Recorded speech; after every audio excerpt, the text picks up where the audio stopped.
በጣም በርካቶች ይህንን የእስራኤልና የኢራን ጦርነት ሃይማኖታዊ ጦርነት አድርገው ይመለከቱታል። ሃይማኖታዊ ጦርነት ነው እንዴ?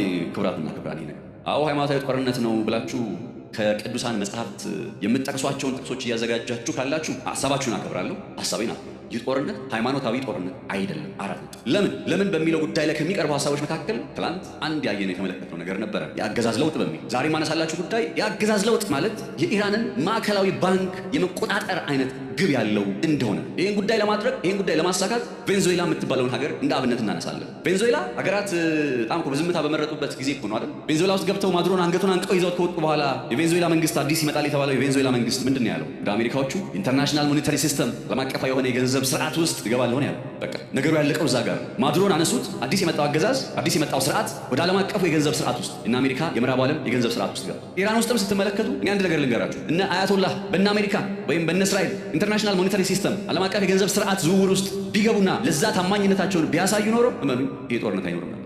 ኢራንና እስራኤል በሃይማኖት በቃ ትንቢት የሚፈጸምባቸውና ምናምን ከሆኑ ከ1952 እስከ 1979 ድረስ በፍቅር ክንፍ ብለው የኢራን ነዳጅ በእስራኤል በኩል እየተጣራ አልነበር እንዴ ወደ አውሮፓ የሚገባው? ስለዚህ ነገሩ ምንድን ነው? ኢራንና እስራኤልን አሜሪካ ጋር ጨምሮ ማለት ነው እያቋሰለ ያለው እያታኮሰ እያጋደለ ያለው ነገር ምንድን ነው ካላችሁ ስርዓት ነው። ምን አይነት ስርዓት? ዓለም አቀፍ የገንዘብ ስርዓት። ያውም አሁን የነ ቻይናና የነ ሩሲያ የክሪፕቶ ከረንሲ ከነ አሜሪካ ከነ እስራኤል ቁጥጥር ውጭ የሆነ የገንዘብ ስርዓት መጥቶባቸዋል። በአመት እስከ $4 ትሪሊየን ድረስ ዝውውር የሚከናወንበት። ኢራን ከዚህ ተጠቃሚ ሆነች ማለት ራሷን ጠቀመች ብቻ ሳይሆን ቻይናንም ጭምር አሳደገች፣ ቻይናንም ጭምር ነፃነት ሰጠች ማለት። ይህ ሁሉ ነባሪያ ሁኔታ እያለ ታዲያ ስለምን ሃይማኖታዊ ጦርነት ነው እያወራችሁኝ ያለው ጎበዝ? ሰላም ጤና ያስጥልን ክብራትና ክብራን፣ ነፃነት ላቀው ነኝ በገበያ ፖድካስት። በዛሬው ጥንቅራችን ላይ ይህንን ቀደም ብዬ ነገርኳችሁን ርዕሰ ጉዳይ ኢራን ውስጥ ምን ተፈለገ የሚለውን ነጥብ በአትኩሮት እየተመለከትን እንቀጥላለን። መጽሐፎችን ሪፈር እናደርጋለን፣ ትንታኔዎችን ሪፈር እናደርጋለን። በቆይታችሁ የምትረኩበትና የዓለም እይታችሁን ሰፋ የምታደርጉበትን አይነት መረጃ ይዤላችሁ መጥቻለሁ። አብራችሁ እንድትሆኑ በአክብሮት ጋብዛለሁ። ገበያ ፖድካስት አዲስና ወቅታዊ መረጃዎችን ወደ እናንተ ማድረሱን ይቀጥላል። ዛሬም እንዲሁ በዚሁ አግባብ አንድ ጠብሰቅ ያለ እይታ ሰፋ የሚያደርግ አይነት ነገር ይዤ መጥቻለሁኝና በሀሳብ ልንለያይ እንችላለን። ሃይማኖታዊ ነው ብላችሁ ልትደመድሙ ትችላላችሁ። እኔ ይመቻችሁ እንዳልኩ ሃይማኖታዊ መነጽር ብቻ ሳይሆን ወይም ከሃይማኖታዊ መነጽር በዘለል ነው ነገሩ የሃይማኖት ጉዳይ አይደለም የምንል ሰዎችም ደግሞ እንዳለንና የእኛንም ደግሞ ድምፅ መስማት አለባችሁ። ስለዚህ ነገሩ ከሃይማኖት አይደለም። እኔ ከሃይማኖት ጋር የሚገናኝ ምንም ጦርነት አለ ብዬ አላምንም በዚህ ሰዓት ላይ። ምክንያቱም የትኛውም እንግዲህ የምናመልከው ፈጣሪ በሰዎች እርስ በርስ መጋደል የሚደሰት ፈጣሪ ነው ብዬ ስለማላምን፣ ለማንኛውም እስኪ የሃይማኖት ጉዳይንም ወደፊት እንመጣበት ይሆናል። ለዛሬ ግን ከኢራን ምን ተፈለገ የሚለውን ነጥብ ትላንት ጀመር ያደረግነው ዛሬ አጠናክረን እንቀጥላለን። አብራችሁ ነው።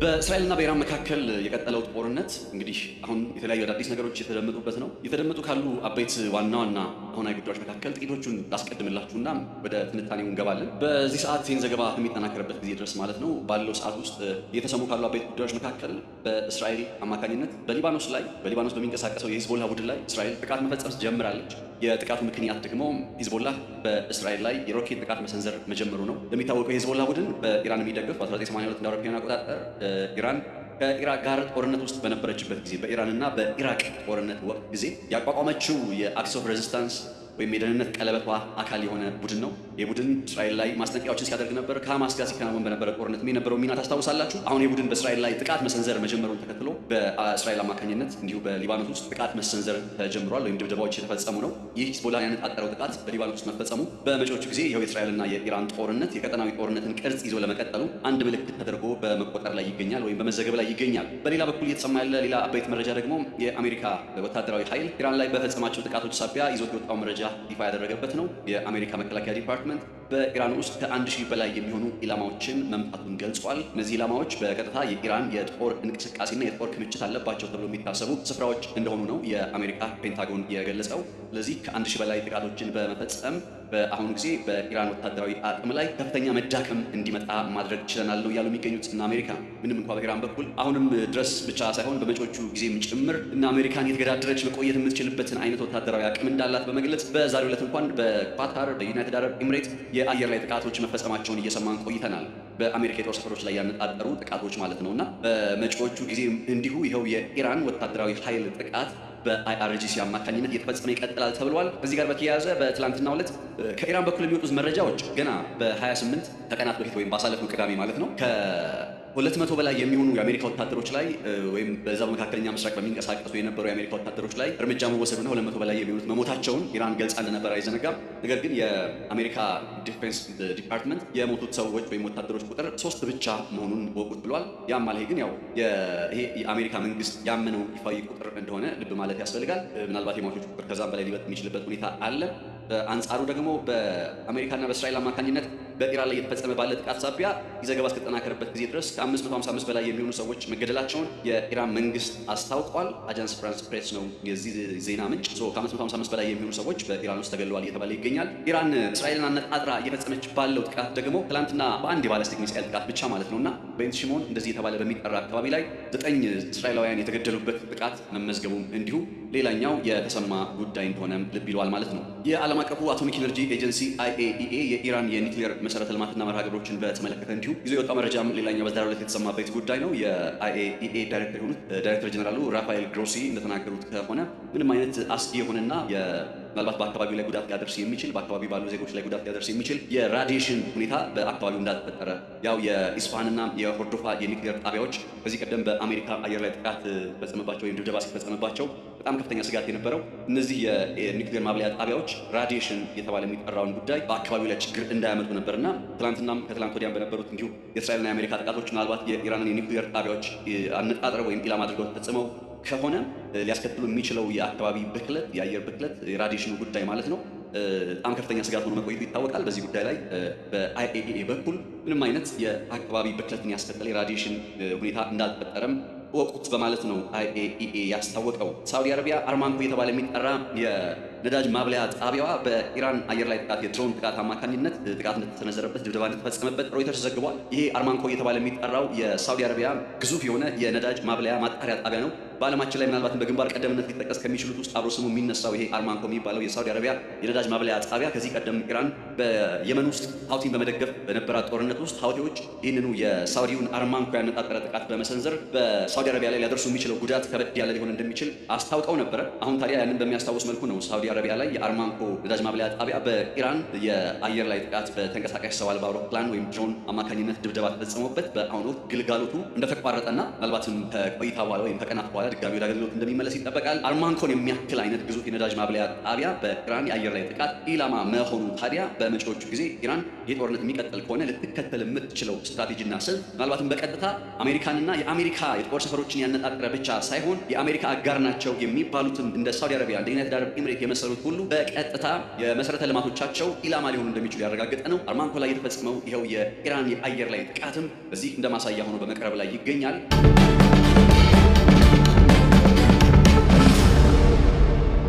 አንድ ሌላ ጨመር ላድርግላችሁና ወደ ዋናው ጉዳይ ልሸጋገር።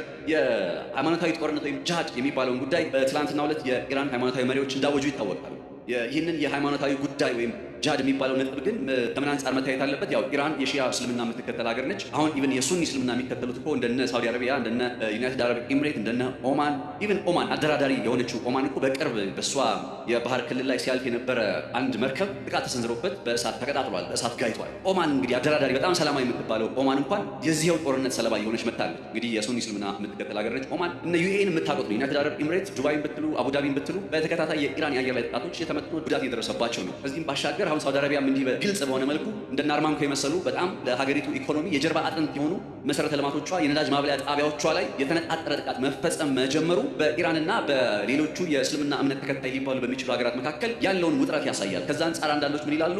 የኢራን ሃይማኖታዊ መሪዎች ቅዱስ ጦርነት በማለት ጂሃድ ማወጃቸው ተግባራዊ የማይሆነው ወይም የትም የማይደርሰው በዚህ ምክንያት ነው። ምናልባት በኢራንና በተቀረው የአረብ ሀገራት መካከል ጠንካራ የሆነ አጋርነት ቢኖር ኖሮ ወይም ደግሞ የዚህ የሱኒና የሺያ የሚባለው የሴት ጉዳይ በመካከላቸው ልዩነት ባይፈጠር ኖሮ ይህን ጊዜ የቅዱስ ጦርነት ወይም ጂሃድ የሚባለው ነገር ታውጆ መላ ህዝበ ሙስሊሙ በዝምታ ባልተመለከተ ነበረ። ነገር ግን የሱኒ እስልምና እምነት የሚከተሉ ሁላ ጠላት እየሆኑ ወይም እንደ ኢላማ ሆኖ እየተመቱ ባለበት በእንዲህ አይነት ነባራዊ ሁኔታ ላይ እንዴት ነው የኢራንን የጂሃድ ወይም ቅዱስ ጦርነት ጥሪ ተቀብለው በሃይማኖታዊ መነጽር ነገሩን አይተው ከጎን ሊቆሙ የሚችለው የሚለው ጉዳይ በጥያቄ ምልክት ውስጥ እንዲነሳ በማድረግ የኢራንን የጂሃድ አዋጅ ወይም የቅዱስ ጦርነት አዋጅ ብዙ ርቀት እንዳይጓዝ የሚያደርግ ምክንያት ስለመሆኑ በመግለጽ ላይ ይገኛል። እነዚህ ቀደም ብዬ የነገርኳችሁ ጉዳዮች በዛሬው ዕለት እየተሰሙ ያሉ አበይት ዋና ዋና ጉዳዮች ናቸው በማለት የመራረጥኩላችሁ ናቸው። አሁን ከዚህ ጉዳይ ጋር በተያያዘ ወደ ትንታኔ ዘገባችን ስንገባ የምናገኘው የኢራን ላይ ያነጣጠረው ጦርነት አሜሪካና እስራኤል በዚህ ደረጃ በመተባበር በአንድነት በመቀናጀት እየፈጸሙ ያለው ጦርነት በኢራን ውስጥ ምን ለማሳካት ነው በሚለው ጉዳይ ላይ በትላንትናው ዕለት ወደ እናንተ ባደረስኩት የትንታኔ ፖድካስት ዘገባ ላይ የአገዛዝ ለውጥ የሚለውን ነጥብ አትኩሮት በመስጠት በዛ ጉዳይ ላይ ሀሳቦችን ስናንሸራሽር ስናነሳ ቆይተናል። አሁን የዛ ክፍል ሁለት ብለን ልንገልጸው የምንችልና እንደ ኢራን የመሰለ ሀገር ለምን በአሜሪካ ኢላማ ውስጥ በነ እስራኤል ኢላማ ውስጥ ገባ የሚለውን ነገር በተመለከተም እያጠናከርናቸው የምንሄዳቸው ሀሳቦች ይኖራሉ። ከዚህ አንጻር ከዚህ ጎን ለጎን አብረን የምንመለከተው የኢራን ጉዳይ ሲነሳ አጋር ተብለው ከዚህ ቀደም የሚጠቀሱት ሀገራት እነማን ነበሩ? እንደነ ቻይና እንደነ ሩሲያ የመሰሉ ሀገራት ናቸው። ይሁን እንጂ እነዚህ ሀገራት ከኢራን ጋር ወታደሮችን በማስጠጋት ወታደር በማስፈር አሊያም ደግሞ ቀጥተኛ የሆነ ወታደራዊ ግንኙነትን በመፍጠር የኢራንን ጦርነት የሚዋጉ አይነት ሀገራት እንዳልሆኑ ይኸው በግልጽ እየተመለከትን እንገኛለን። ለመሆኑ እነዚህ ሁለቱ ሀገራት ቻይና እና ሩሲያ የምን ጊዜ ወዳጅ ናቸው? ኢራን በዚህ ደረጃ እንዲህ አጋር በምትፈልግበት በዚህ ሰዓት ላይ ስለምን እነዚህ ሀገራት ካሉበት ሆነው ቭላዲሚር ፑቲን ከሞስኮ ጂጂፒንግ ከቻይና ሆነው አይዞሽ ኢራን የሚል መልእክት ከማስተላለፍ የዘለለ ጉዳይን ለማድረግ ለምን አልቻሉም የሚለውን ጥያቄም በመጠየቅ ከዚህው ቀደም ብዬ ካነሳሁላችሁ ኢራን ላይ ጦርነቱ ለምን አሁን መደረግ ተጀመረ፣ ለምን ኢራን ኢላማ ሆነች በሚለው ነጥብ ላይ በተመለከተ ሀሳቦችን እያነሳን እንቀጥላለን። ይህንን ጉዳይ ለማጠናከር አንድ በመጀመሪያ ደረጃ ዓለም የምትሰራበትን ወርልድ ኦርደር ልንገራችሁ። አሁን ባለፉት በርካታ ዓመታት ዓለማችን የመጣችበት ወርልድ ኦርደር ወይም የዓለም ስርዓት አሜሪካ መሩ የሆነው ስርዓት ማለት ነው። በተለይ ከሁለተኛው የዓለም ጦርነት መጠናቀቅ በኋላ ባለው ጊዜ አሜሪካ እንደ ልባ የሆነች መምጣት የምትችልበት ጊዜ አልነበረም። የቀዝቃዛው ጦርነት የሚባለው ስለነበረ ዩኤስኤስአር የሚባል ሌላ ወገን ሌላ ኃይል አለ። ከዛ ሁለተኛ የዓለም ጦርነት ሲጠናቀቅ የተደረጉ ቁልፍ ሊባሉ የሚችሉ ነጥቦች ግን አሉ። ሁለተኛ የዓለም ጦርነት መጠናቀቂያ ላይ ምንድን የተደረገው ካላችሁ፣ አንደኛ አሜሪካ የዓለምን የገንዘብ ስርዓት ወርቅ ላይ ቤዝድ ያደረገውን በወርቅ ላይ የተመሰረተውን የገንዘብ ስርዓት ስታብሊሽ በማድረግ የዓለምን ወርቅ ወደ ራሷ መሰብሰብ የጀመረችበት ጊዜ እንደነበረ አይዘነጋም። በዛው ተመሳሳይ ጊዜ በ1945 አይኤምኤፍ ከዛ ቀጥሎ ደግሞ ወርልድ ባንክ የሚባሉ የዓለም አቀፉን የአዲሱን ዓለም ስርዓት የሚያስተገብሩ የገንዘብ ተቋማት ተመስርተዋል። እነዚህ የገንዘብ ተቋማት በዓለማችን በሁሉም አካባቢ ላይ ያለ የገንዘብ እንቅስቃሴን የሚቆጣጠሩ ኢቭን ሀገራት የሚኖራቸውን የሚያትሙት የገንዘብ መጠን ራሱ ከሚኖራቸው የወርቅ ክምችት ጋር የተገናኘ ሆኖ እንዲቀጥል በማድረግ ሀገራት ምን ያክል የወርቅ ክምችት አስቀምጠዋል በማለት በዛ የወርቅ ክምችታቸው መሰረት ነው እንግዲህ ኢኮኖሚያቸውን የመበደር አቅሙን የመሳሰሉት ጉዳዮችን እያገናዘቡ ከዛ ሀገር ጋር ግንኙነት የሚያደርጉ። በሌላ ቋንቋ በዓለም ላይ አሁን ከአይኤምኤፍ በወርልድ ባንክ አማካኝነት እየተዘወረ ያለ አይኤምኤፍ እና ወርልድ ባንክ ያው የዳቦ ስም አድርጋችሁ ገለጹት። ከጀርባ ባሉ ዋነኛ ተዋንያን የዓለም የገንዘብ ስርዓት ይመራል። አንድ የሆነ መቆጣጠሪያ ያለው አንድ የሆነ የስበት ማዕከል አለው። ወደ ምዕራቡ ዓለም የሚሄድ ወደ ምዕራቡ ዓለም የባንክ ካዝና የሚያመራ የዓለም ስርዓት ነው ያለው። የየሀገራቱን ማዕከላዊ ባንክ ሴንትራል ባንክ የሚባለው ማለት ነው። እሱን በመቆጣጠር ላይ የተመሰረተ ስርዓት ነው የተዘረጋው ሁለተኛው የዓለም ጦርነት በኋላ። በእነዚህ 75 ዓመታት ጊዜ ውስጥ ታዲያ በዓለማችን ላይ በሁሉም አካባቢ የየሀገራቱ ማዕከላዊ ባንክ ለምሳሌ የኢትዮጵያ ብሔራዊ ባንክ በአሁኑ ወቅት በአይኤምኤፍ እና በወርልድ ባንክ አማካኝነት የሚዘወር ወይም በእነሱ የፖሊሲ ምክር ሀሳብ አማካኝነት የሚንቀሳቀስ እየሆነ መጥቷል። ልክ እንደዚህ ሁሉ በሌሎች የዓለማችን ክፍሎች ላይም ኦልሞስት በሁሉም ቦታ ሊባል በሚችል መልኩ መሰል አይነት የባንክ ስርዓት ነው ያለው።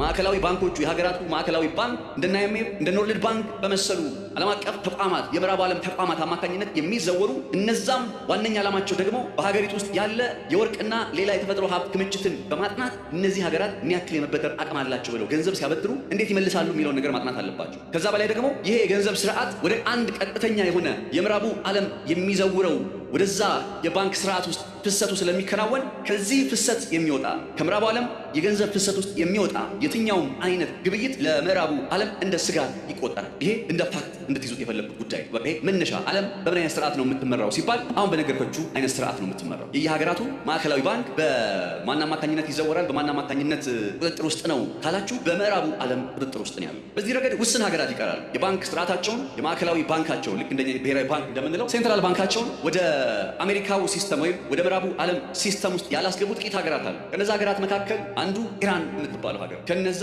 የገንዘብ ስርዓታቸውን በነ አሜሪካ ቁጥጥር ውስጥ ያላስገቡ የተፈጥሮ ሀብታቸውን በነ አሜሪካ ቁጥጥር ውስጥ ካላስገቡ ሀገራት መካከል በግንባር ቀደምነት የምትጠቀሰው ኢራን ነች። ሩሲያ እንኳን በቅርብ ነው አይደል ከስዊፍት ሲስተም ላይ የራሽያ ዩክሬን ጦርነት ከጀመረች በኋላ ዓለም አቀፍ የገንዘብ ዝውውር ሲስተሙ ስዊፍት የሚባለው ከሱ እንኳን ራሷን ለማሸሽ እየሞከረች ያለች ሀገር ነው። እነ ቻይና የብሪክስ ጥምረትን በመፍጠር የክሪፕቶ ከረንሲ የሚባለውን አይነት ስርዓት በመዘርጋት አዲስ የሆነ የገንዘብ ልውውጥ ዘዴን በመቀመር ዶላርን የመተካት ዶላር ሲባል ያው ከዶላር ጀርባ ወርቅን ያለው ባይዘው አሁን እነ ቻይና እነ ራሽያ ምናምን በብሪክስ ውስጥ ያለው ሀሳብ ይህንን ዶላርን በክሪፕቶ ከረንሲ ስለመተካት አይደለ እያሰቡ የሚገኘው። ያ ማለት ከነ አይኤምኤፍ ከነ ወርልድ ባንክ ከምንላቸው በዚህ ቋንቋ ባንገልጻቸው እንኳን ከምዕራቡ ዓለም ከዘረጋው የባንክ ስርዓት ውጪ የሆነ ግብይት በመከናወን ላይ ይገኛል። በኢራንና በቻይና መካከል ያለ የነዳጅ ግብይት እጅግ በጣም ከፍተኛ ደረጃ ላይ ደርሷል። 20 ከመቶ የሚሆን የቻይና ነዳጅ አቅርቦት በኢራን ላይ የተንጠለጠለ አስቡት እንግዲህ። ሩሲያን ካያችሁ ደግሞ ሩሲያ የጦር መሳሪያ ግብይት ስታከናውን ድሮን ለምሳሌ እነ ሻሂድ የመሳሰሉትን ተንቀሳቃሽ ሰው አልባ አውሮፕላኖችን ከኢራን ጋር ስትገበያይ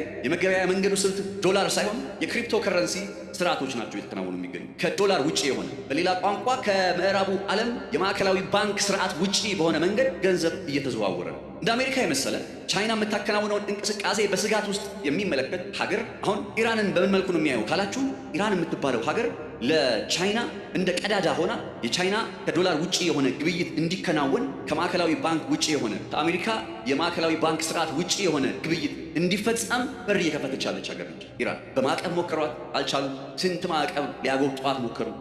አሁን እኮ ዶላር በሚሊዮን የሚመነዘርባት ሀገር ሆናለች ኢራን። በከፍተኛ የኢኮኖሚ ጫና ውስጥ ነች ያለች። እንደዛም ሆኖ ግን ስቲል ከነ ቻይና ጋር ከነ ቬንዙዌላ ጋር ከነ ኢራን ጋር ትገበያይ ነው፣ ከነ ሩሲያ ጋር ትገበያይ ነው። ቬንዙዌላን ወደ ኢራን ከመምጣታቸው በፊት ማዱሮን ገብተው አንገቱን አንቀው ይዘውት ወጡ። ቬንዙዌላ ውስጥ የመጣው አዲስ አገዛዝ ወይም ስርዓት በአሜሪካ የማዕከላዊ ባንክ ወይም የምዕራቡ ዓለም ማዕከላዊ ባንክ ስርዓት ውስጥ መስራት የሚችል አይነት መሆኑን ማረጋገጫ ሰጥ። አስቡ፣ ቬንዙዌላ ውስጥ ያለ የነዳጅ ክምችት ታስታውሱ ከሆነ ቬንዙዌላ ውስጥ ሲገቡ እንዲህ አሜሪካ በጣም ከፍተኛ ነዳጅ አላት፣ ለምንድን ነው ነዳጅ ፈልጋ ቬንዙዌላ ውስጥ የምትገባው ሲባል ነበር። አሁን ነገሩ ነዳጅ ብቻ ሳይሆን ያ የተፈጥሮ ሀብት ግብይት ሲፈጸምበት በየትኛው መንገድ ነው ግብይት የሚፈጸመው? እነ ቻይና እነ ሩሲያ እየዘረጉ ባለው አዲስ የገንዘብ ልውውጥ ስርዓት አማካኝነት ነው ወይስ ባለፉት በርካታ ዓመታት ውስጥ ባለፉት 75 ዓመታት በቀጠለው ከሁለተኛው የዓለም ጦርነት በኋላ በመጣው የገንዘብ ስርዓት ውስጥ ነው እየተከናወነ ያለው የሚለው ጉዳይ ያሳስባል። ዳስ ዋይ ኢራን የምትባለው ሀገርን ሲመለከቱ የኒክሌር ጉዳይ እንዳልሆነ ትላንት ነግሬያቸዋል። ኢራን የኒክሌር ጉዳይ ወይም ኢራን የኒክሌር ጦር መሳሪያ ጉዳይ ቢሆን ኖሮ